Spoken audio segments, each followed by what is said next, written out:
Energy transfer part three. We are going to work through this scenario both conceptually and numerically. So we have our miner here hauling this bin full of gems with the following free body diagram. He's going to be pulling it across this horizontal surface from this location at moment one to this location at moment two. There's the displacement vector between those two moments. We can see from the free body diagram that we're going to have a net force to the right, and therefore we're going to accelerate to the right. Therefore, we're going to be going faster at moment two than we are at moment one. You can compare the velocity vectors there. There's an angle at which this force of tension is directed, and force of gravity, normal force, and a force of kinetic friction as well. So let's look at the energy transfer going on here with this color code for our energy types and this icon representing a force. So at moment one here, the beginning, we've got our bin, which is already moving. It's got some velocity here. So if it's moving, it has some kinetic energy, even here at the beginning. But most of the energy involved in the scenario here is starting as chemical potential energy with our miner. So this is the energy stored in the miner's muscles. So the normal force and the force of gravity, you'll note, are directed at a right angle to the displacement and at a right angle to the velocity, indicating that they are doing no work here. So I've got the normal force and the force of gravity hanging out over here, but not doing any work. So the forces are present, but they're not doing work because they're at a right angle to the velocity. The tension, however, makes this 20-degree angle with the velocity and with the displacement, so it's doing positive work. So our force of tension, T there for tension, is doing positive work, transferring chemical potential energy from the miner's muscles into kinetic energy of the bin, speeding the bin up. But at that same time, our force of friction here, kinetic friction, is doing negative work. See that 180-degree angle between friction and velocity or displacement. So it's doing negative work, removing kinetic energy from the bin as it gets added and turning it into thermal energy. That's the surface here heating up as the bin moves across it. As the bin slides across the surface, the rubbing, the friction, the kinetic friction between the bin and the surface is going to be robbing the bin of kinetic energy, converting that kinetic energy into thermal energy as the two surfaces heat up, indicated by the orange here. So we have tension converting chemical potential energy into kinetic, and then the kinetic friction converting that kinetic energy into thermal. But we see that the force of tension is going to be doing more positive work than the kinetic friction is doing negative work, given the size of the force of tension here. So tension is succeeding at adding kinetic energy to the bin at a rate greater than that at which kinetic friction is removing that energy. So we are getting a build up of kinetic energy here because the net work done by all these forces is going to be positive. There's more positive work than negative work here. So the net work is positive. So we're increasing kinetic energy, adding net kinetic energy over time as we drag from moment one to two. So our miner here is getting tired since he is having to speed up and run faster and faster and faster as he drags the bin along. Okay, conceptually, that's what's up. If you count the total units of energy here, you'll see it is equal to the total units of energy here, reminding us that no energy is being created or destroyed here. This process is ultimately taking the chemical potential stored in the miner and turning it into heat and kinetics, since our bin is still moving. All right, so we have values here for the mass of the bin, for the coefficient of kinetic friction, for the initial speed of the bin, for the magnitude of the force of tension, and for the magnitude of that displacement. We're going to compute the work done by each force, each of the four forces present there, and then we'll use the work energy theorem to compute the final kinetic energy, K2, and the final speed, V2. We're going to work through all that together. The tools we have to utilize are these two work formulas and the work energy theorem and our definition of kinetic energy. So we'll, keeping the diagram in mind, we will say right off the bat that the normal force, the work done by the normal force is 0. So here I've got capital W for work and a subscript capital N for normal force, indicating the work done by that particular force is 0 since the normal force is perpendicular to the displacement. Likewise, the work done by the force of gravity is 0, W subscript little g, since the force of gravity is also perpendicular to the displacement. Now to find the work done by tension and the work done by kinetic friction, I'm going to use work formula 1 here. So for tension, I need the magnitude of tension times the magnitude of displacement times the cosine of the angle between tension and displacement. That's that 20-degree angle there. So plugging in our values, cosine of an acute angle is a positive number, so we get a positive 450 Newton meters of work. That represents this work here done to convert chemical potential energy into all this kinetic energy. That's kinetic energy added by the force of tension. This 450 Newton meters is that kinetic energy added by tension. But at the same time, our kinetic friction is doing work, and that work is going to be negative because the angle between force of friction and displacement is 180 degrees, and cosine of 180 is negative 1. So our force of kinetic friction is going to depend on mu k times the normal force. That's a -1.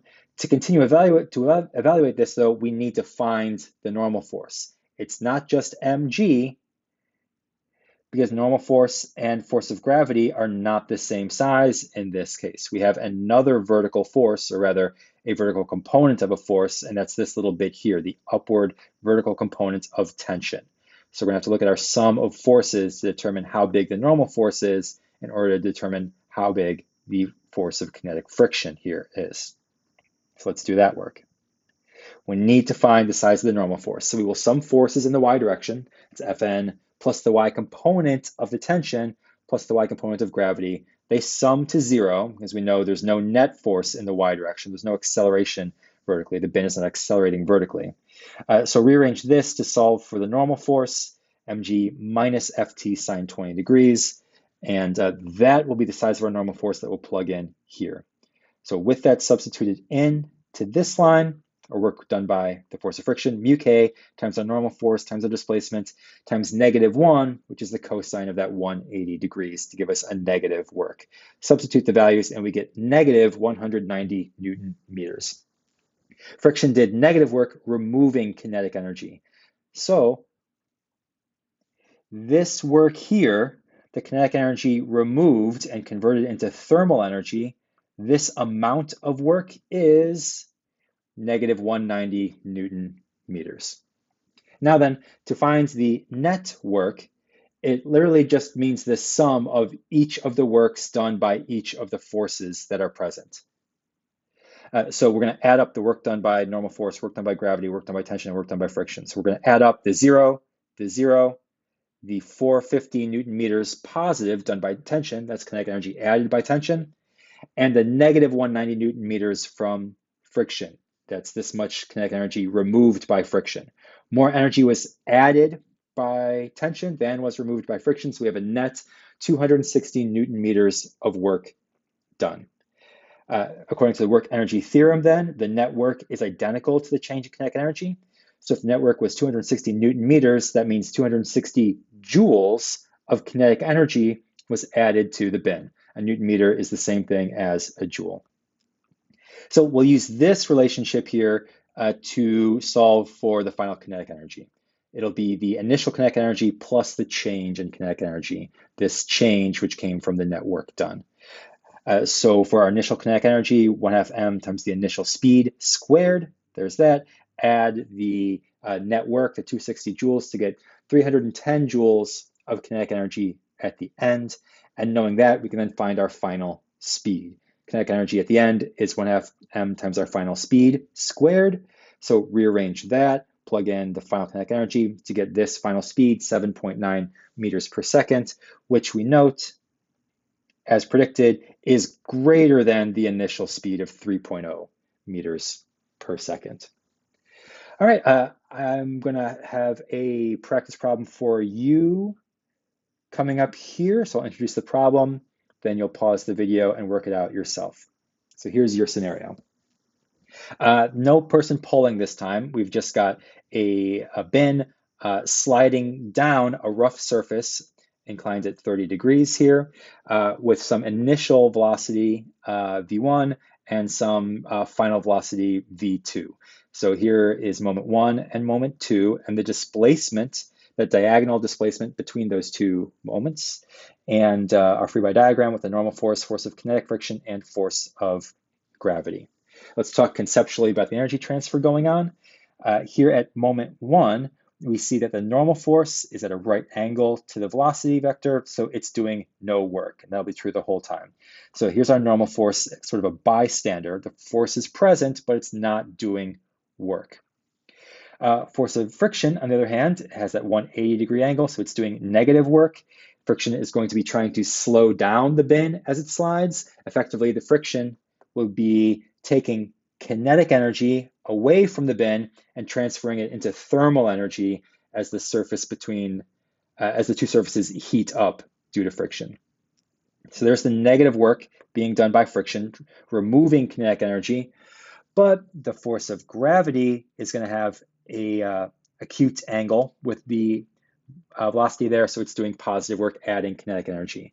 Gravity is taking the gravitational potential energy that the box starts with, because the box starts up high, so it starts with all this gravitational potential energy, and the force of gravity is going to be converting that into kinetic energy, speeding the box up as it slides down. And it's going to be adding kinetic energy at a greater rate than friction is removing that kinetic energy. So we get a net buildup of kinetic energy here. The net work is going to be positive, causing a net increase in kinetic energy, causing our bin to speed up from 1 to 2. Conceptually, that's what's up. Here's some numerical values for the mass, coefficient of kinetic friction, initial speed, and the magnitude of our displacement there. So that 2 meters is this diagonal 2 meters. I'm going to ask you to compute the work done by each of those 3 forces, then use the work energy theorem to compute the final kinetic energy and the final speed as we did up above. Pause the video now and work those out.